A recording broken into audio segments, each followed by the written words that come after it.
What's up, Change the Channel podcast listeners? My name is Megan Grace, and as promised, this is part two of my conversation with Amanda Centeno, amazing actress out of New York City with a beautiful heart, powerful insight. And on today's episode, we are going to dive into her thought processes around relationships, connection, moving through even breakups and heartbreak, and coming out the other side a more wise, vibrant, self-assured person.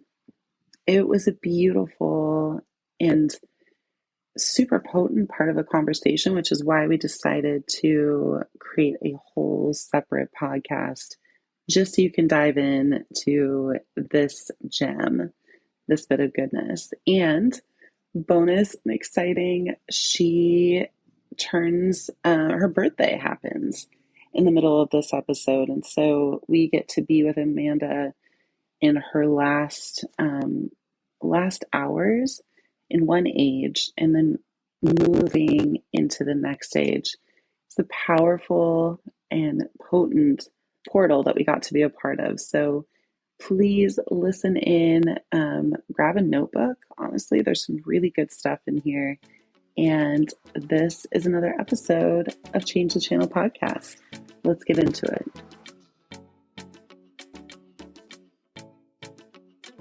All right. So another thing I kind of wanted to talk about with you in this, it sounds like you're shifting tools, you're shifting thought processes, you're okay with the hard or the maybe more difficult road. You're not someone that shies away from hard things. No.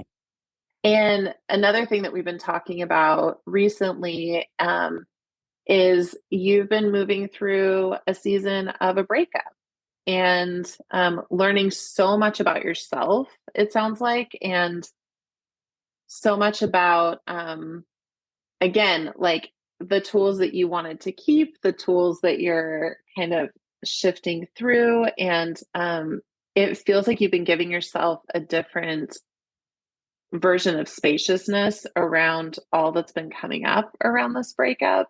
I would love to know some of the juicy, as deep as you want to go of some of this wisdom, because I think dating in my mind can often sometimes feel like auditions and, getting apart, and thinking that you have the part and trying to, move through all of it. And when you have this idea of what the end result might be, and if it becomes something else, it just feels like there's a lot that's been percolating in your mind about that. And I'd love to hear about it.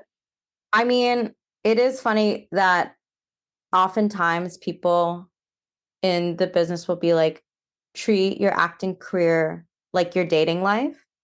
Like, move through, like focus on yourself, focus on what you're getting out of it. Like, you don't have to be attached, like have fun. And then when you're in a relationship, it becomes a whole different conversation. It becomes, oh, well, now that you have this role, now that you have this spot that you've coveted, that you've searched for, you have to live up to it.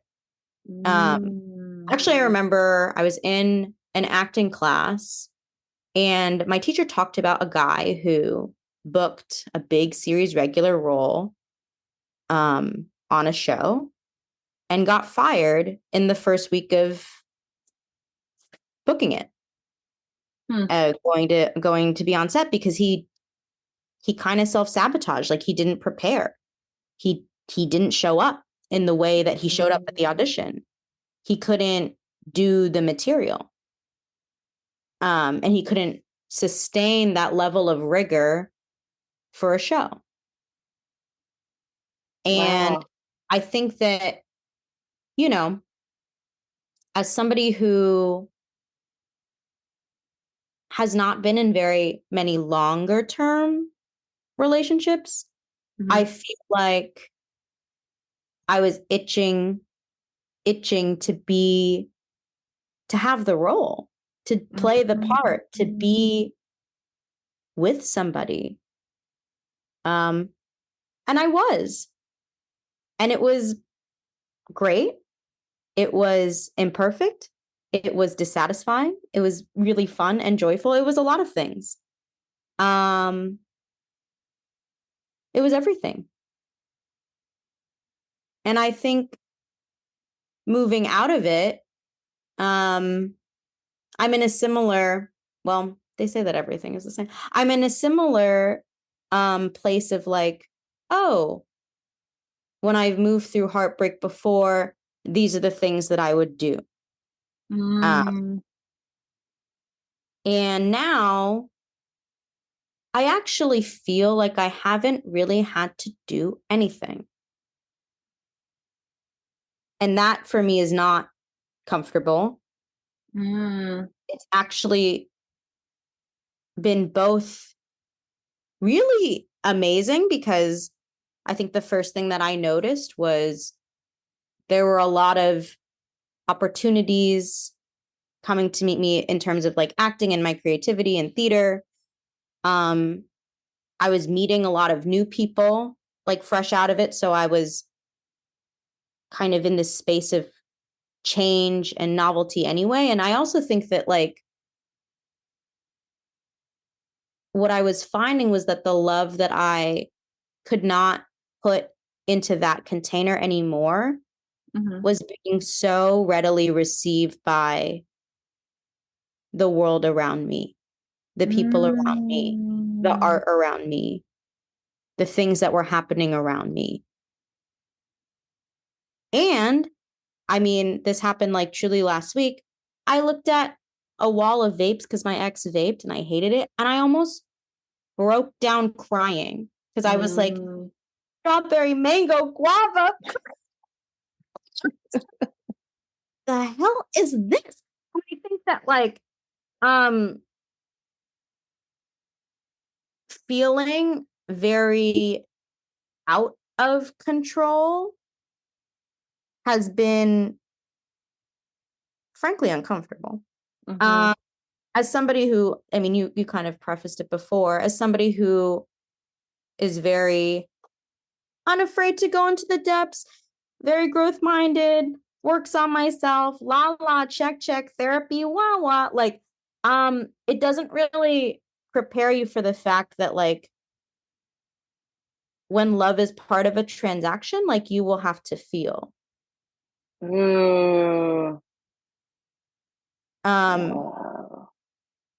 And I think that at the end of the day, a lot of like what's been happening to me has just been very surprising, disorienting, throwing me off center, because like that relationship was a center that I had had for a bit of time. And when you don't have that anymore, of course you feel very out of sorts. And I am somebody who likes to move through things in the best way, who likes to learn lessons, grow, be better. Like, I wish you could see her air quotes. Her air quotes are amazing. Yes. This is I'm just section. Sometimes all of this is just I love it and I hate it. I obviously love it because I feel like in terms of mental health and emotional wellness, like we all need anchors to feel like we are tethered to ourselves, what we value, who we are, what our purpose is. Like, I think that that's very important. I think that's essential to living a good life. And God, there are so many tools. There are so many things that you can do. There are so many hot takes, Instagram therapy, point of views that like at the end of the day, like I can't take on. And frankly, so I don't want to take on.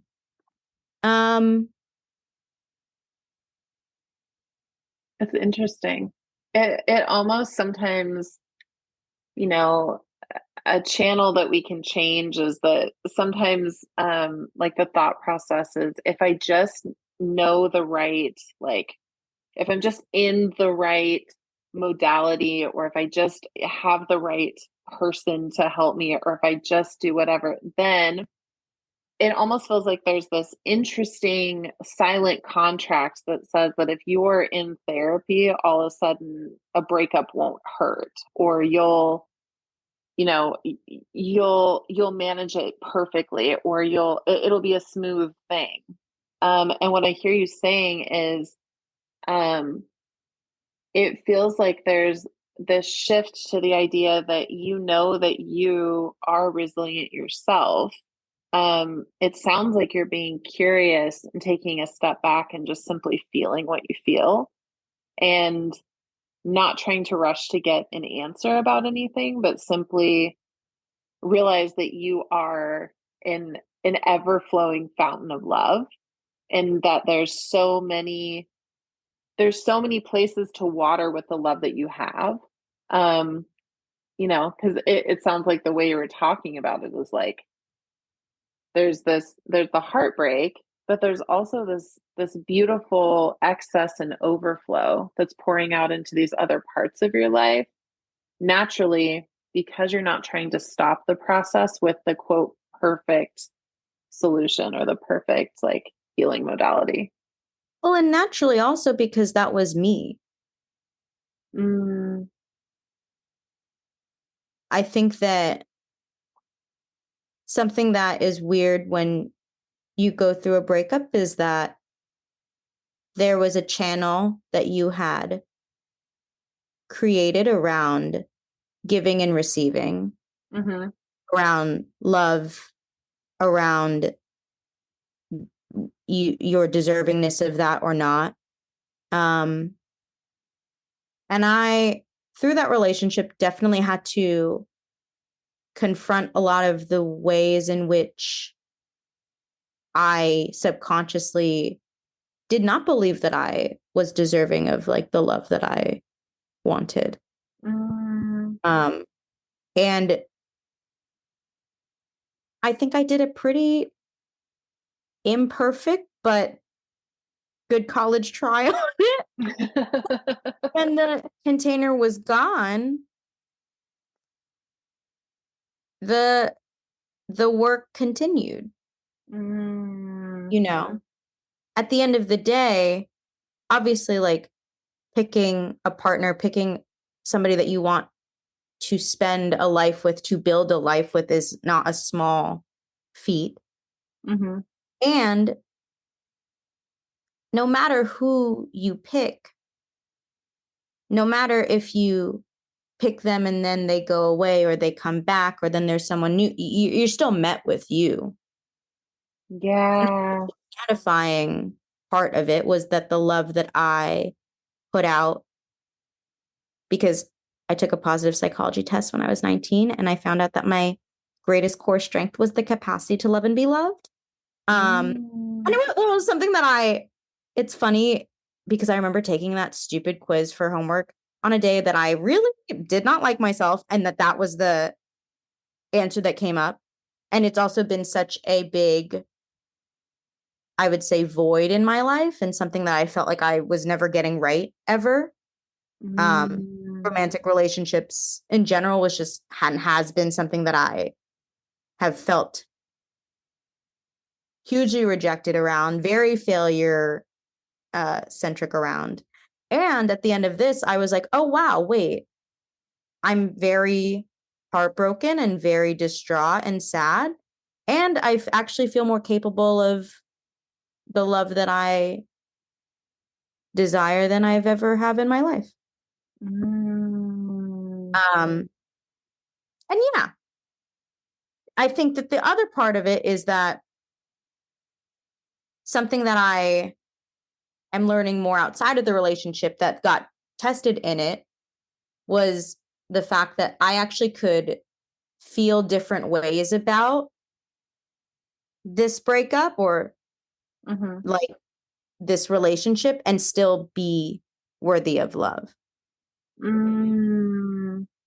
That I didn't have to get it right, have the quote, do the work, whatever people do. Like I didn't have to have,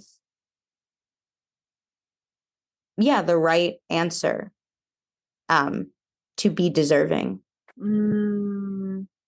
Yeah. Yeah. It's interesting. It almost feels like the journey of breaking up, almost because you chose to allow it to, like, allowed you to break open in a different way. And like the therapy part of it, of like, man, there are so many stories that like I realized that I was like, I'm bringing into this experience way. You know, I do think that the hard part about love is that those stories, as much as you can know them intellectually, like you heal them relationally. As much as you can read about them, which I did, as much as you can look at Instagram listicles and carousels, which I did, you only heal those things in relationship to people. Relationship to yourself, yes, but ultimately you only heal those things in relationship to people. And I felt thankful to have a space where I could bring that for a while. And I think he felt the same for a while. And then you go on. And then you realize that actually you're in relationship to a lot more than just a partner. That these things pop up all the time. Yeah. It's interesting. I think one thing I learned in my longest relationship was he was just close enough to me all the time to be kind of like one of those 10x mirrors that you have in like, in the bathroom where you can see every single chin hair and pore and whatever. Like they're just so I know. It's just like, I don't know. Like, that would be so much for me. So my grandma had one of those in her house, and I remember being just fascinated. I was like, oh my gosh, like what is that? Like what is that thing? And I feel like in relationship, like you're talking about, the person is close enough to us in proximity to be able to provide that deeper in-depth mirror. And that's kind of like what you're saying, where you're like, I can read the books, I can look at the listicles, I can conceptualize in my mind, I think I know what's going on, until all of a sudden this crazy mirror shows that I have like a crop of chin hairs that have come up, which happens to me regularly. I don't know where they come from, but all of a sudden they're so long for no reason. And I'm like, why has no one told me about this? Like it's which it is the why has nobody told me. And something that like was coming up for me while you were talking was like, yes, there's this mirror, the 10x, and there's the 1x mirror on the other side. And I do think that something that I am learning about myself just by you talking was like, I didn't flip it to the 1x side enough. I think I was on the 10x a little too much. And even just hearing you talk about the 10x, I was like, wow. My ex is probably like, dear God, this 10x girl is too much.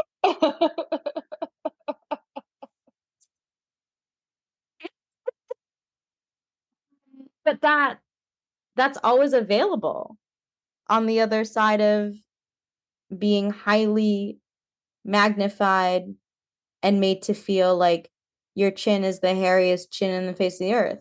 You can just flip it around and be like, oh, I have a full face. Yeah.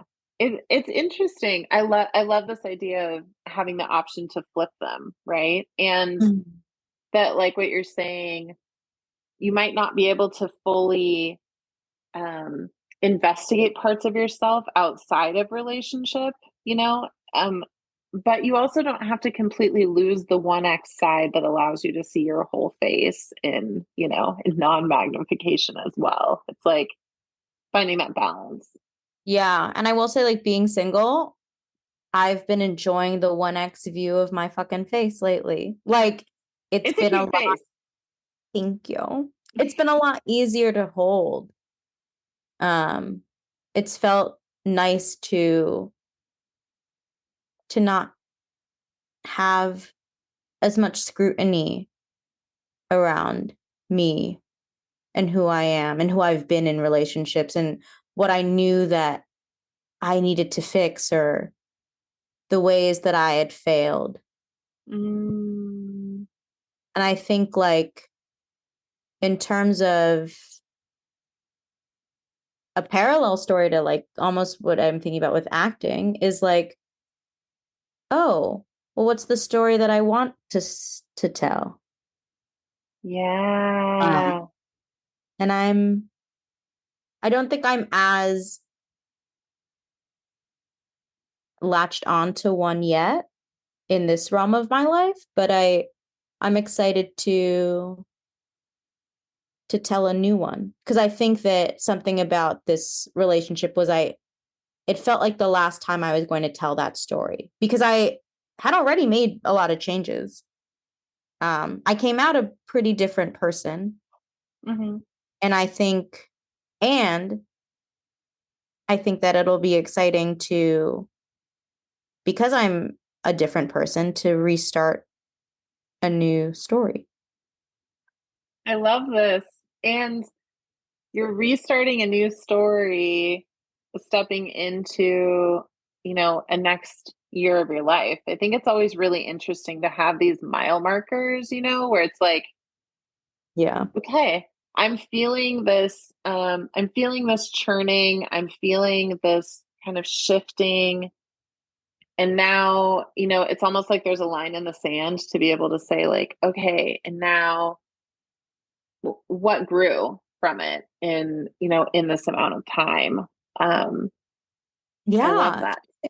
I mean, I think, like, that's why I love, like, birthdays. I love, like, New Year's. I love holidays, because well, sometimes it is sad to think about where I was a year before, because yeah, some of those people aren't there anymore. Some of Mm-hmm. these Mm-hmm. experiences, like, will never be had in the same way. And um it does give that idea of having a line in the sand a lot more credence, at least in my own Mm-hmm. experience. Because sometimes there are certain things where you just need a little extra help to. Yeah. Yeah. Yeah. Yeah. Yeah. Yeah. It's almost like in like the invitation, like you could start it at any time. It could just be Mhm. a random Wednesday in the middle of the year and be like, you know what, I'm going to do this. But I do think that there's almost like an internal pulse and kind of a cadence. I remember definitely feeling that when I turned 40. It was like there was this moving and churning and like shifting into a next kind of era. And I loved it because it felt like it was this odd permissioning to really reevaluate and decide what I wanted, what I didn't want to, or whatever. It felt kind of like emotional spring cleaning or something. And so, I mean, and that's so, like, great, because I feel like it is this idea of, like, yeah, coming clean. Like, it is this idea of, like, that time and the natural, like, movement of time, and, like, back to heartbreak and grief, like, that you don't have to do anything, that it's an mhm. offering to step into something else, that it's an offering Mm, to, like, be absolved, cleaned of, like, what the decade before brought you, you know? yeah. because like you actually had to experience all of that anyway. Like there's no way around experience. Yeah, I mean, it's interesting because I'm turning 31, and I do think that I do think that I thought like when I turned 30 that it was gonna be like, whoa, and like, whoa, and it was. But I feel like the whole year felt transitional in a way that like I think it has taken me a year to arrive in this like new decade. And I do feel like that is one thing I can say about, well, in my time zone, I am 31 now. Technically my birthday. Happy birthday! Thank you. Wow. That I do feel like I have arrived, and that feels a lot better. Like, you know, when do you ever arrive, but more settled than I did through literally all of 30. I love this. I love this for you. This is powerful.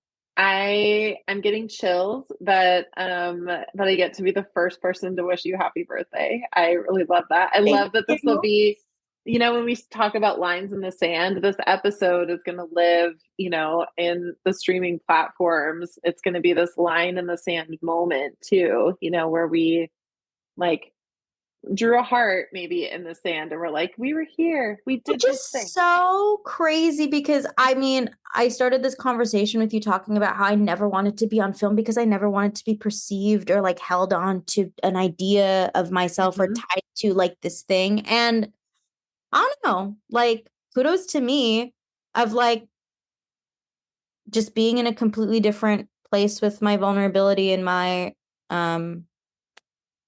willingness to have a record of myself live on that I will never be able to change. I love that. I love that. It feels like there's this beautiful metamorphosis of the permissioning to truly let go of what's not feeling serving, what you don't need and maybe don't even need to rehash in a quote healthy way, letting some things go, but also being open to the next phase. And what I'm experiencing, just even listening to you talk, is there's a grounded sense of knowing that you're going to be okay, regardless.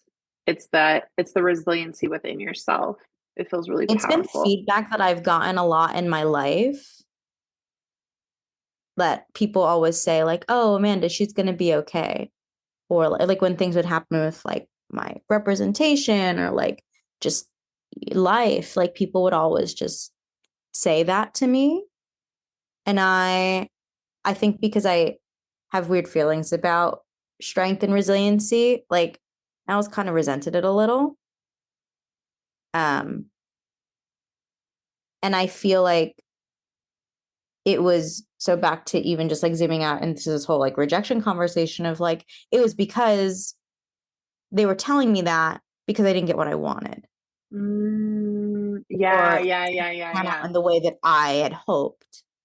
And my strength and resiliency was supposed to be the prize, the consolation prize to that fact. And the way that you just kind of laid it out is that there is no consolation. No. There's nothing to feel like I need to be consoled about anything. Or that, I mean, obviously a breakup, when like consoled, that makes sense. Yeah, but that what lies ahead is not loss. Yeah, exactly. And that it's not that. Yeah, I love that reframe too, because we often tell people, oh, you're just so strong or you're so resilient, which is almost like, can you please just make whatever your pain is a little bit less like tactile because it's uncomfortable and unpalatable for me. Please go over there and be resilient. You know, it's that consolation prize like you're talking about.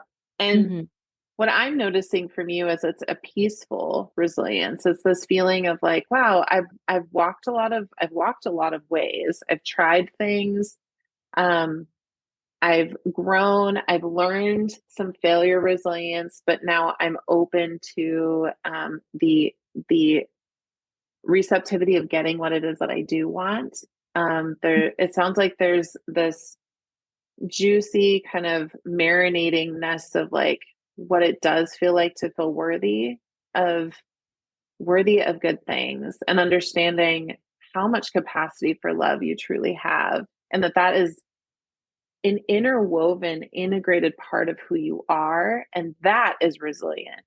Having that integrated, interwoven part is strength, not as a Yeah. consolation prize, as, I don't know, the beautiful essence of who you are. Thank you. I mean, that was so great to receive. Really. Yeah. And I know that that's my legacy, and I know that that's who I am. And I actually know that like nothing can take that away from me for the first time. That's what it is. Yeah. Well, Yeah. and I mean, it's interesting because so my ex and I were talking through the midnight of my birthday last year, and something he asked me was, what did you do this year that you were proud of? And what would you want to bring into this next year of your life that you could do better?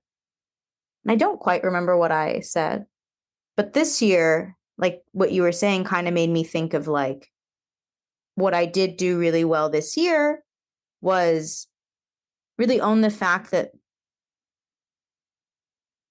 the love that I have is mine Mm-hmm. and not able to be tampered with or taken away, or that I don't have to prove anything to my career or the people around me anymore. Yeah. Yeah. And that like I would say like the next step of that, or like what I want to implement, is what you were talking about, of like the receiving that comes with the fact that if this is who I am and I'm allowed to be fully that, what can I call in and receive from that place of being very authentic and peaceful about Yes. that fact? Yes. Yes. That's it. That's it. I love it. Thank you so much for being here and for spending your birthday eve with me. Yeah, I mean, come on, like this is a party. Like I'm ready. 31's gonna be it. Like I'll check back with you next year and I'll be like, no, I'm just I love it. Oh my gosh. Thank you so much for being here, and I love you, and we will just be sending you all the best wishes for this next culmination of the peaceful resilience that is not the second prize, but just the essence of who you are, and celebrating that. Thank you again for being here. I love you so much.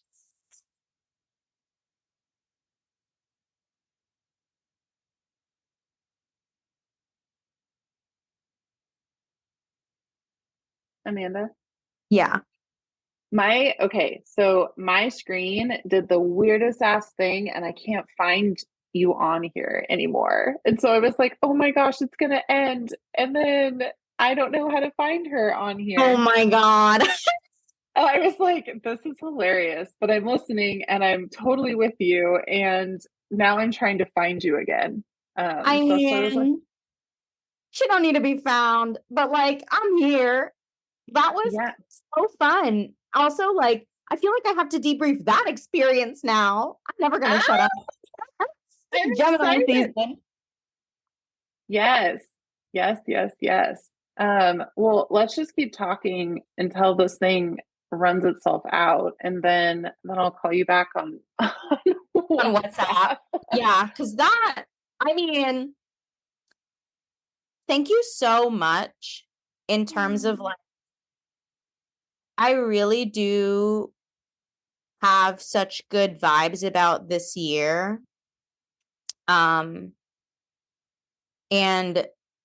I know that's something that I've been called to do more is just to like share who I am more. Yeah. Uh-huh.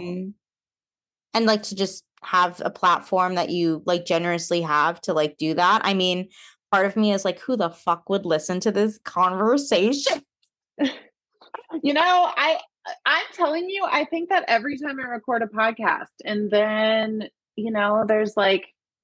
there's this sweet handful of people that want to listen, and they want to chime in, and they're interested in what I have to say. And I think that sometimes sometimes it's not even so much about who's listening, it's about how it changes us as the speaker. And then whoever listens, it's a benefit, like lucky them. You know what I mean?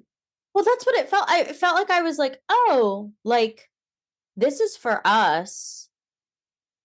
And I feel like, if anybody gets anything out of this, like kind of cherry on the cake. Yeah. But it just felt so generous because I was like, wow, I really just got to process everything that I've been like, not painstakingly moving through, but like that I've like really wanted to change the channels around for my whole life, like my whole adult life. And that I feel like in a space of like declaration that I was doing that. Yeah, you were. It was interesting because I could feel, the beginning was like, this is who I am as an actor. And I loved that. I like want people to hear that because how many people, number one, know an actor, number two, know what it's like to be an actor. I think it's really cool. And then it was like, who am I in the self-growth and development space? And then by the end of it, I could feel it viscerally start to like land in your body that you're not a consolation prize, that your strength isn't like a thing to essentially ask you to sit down and shut up. Like you're just strong enough, you can handle it. It's more of like the strength not in the gripping, but in the in the actual like releasing.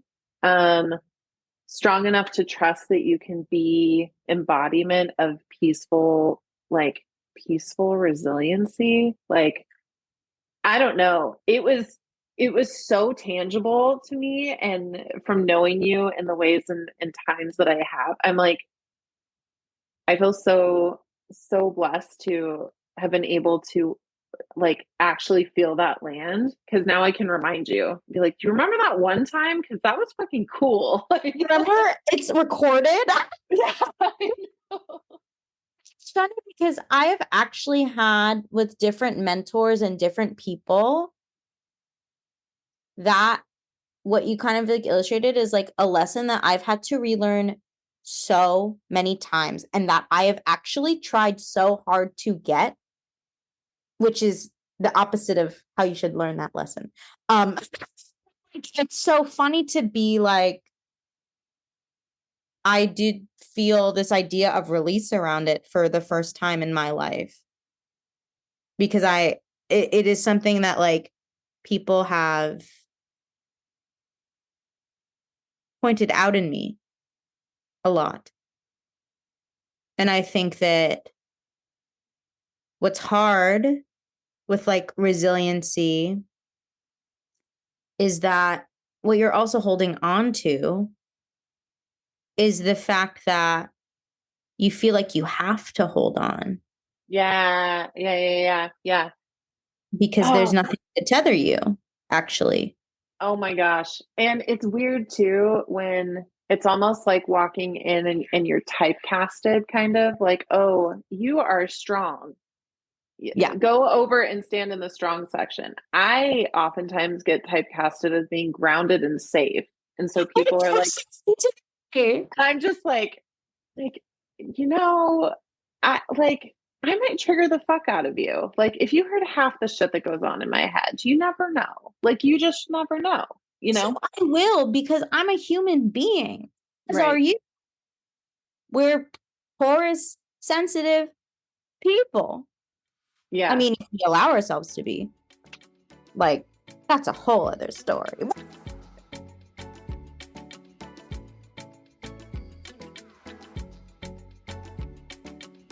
How juicy was that?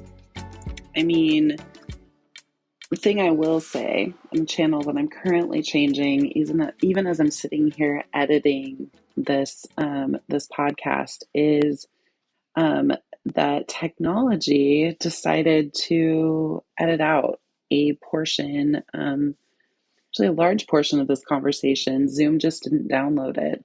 And as Amanda and I were talking, we were like, you know what? Maybe birthday portals are are are sacred, or meant to be, with just you. And we kind of talked a little bit about how sometimes these conversations that we have, and even my heart behind Change the Channel, isn't that every episode is edited perfectly, or that we reach a specific culmination that I think we're supposed to, or, just letting go of control of the perfection of how it looks. And so this episode is practice of that. It's the opportunity to share with you these juicy parts of this conversation, and to honor that these were the last things that Amanda was thinking about before she turned 31.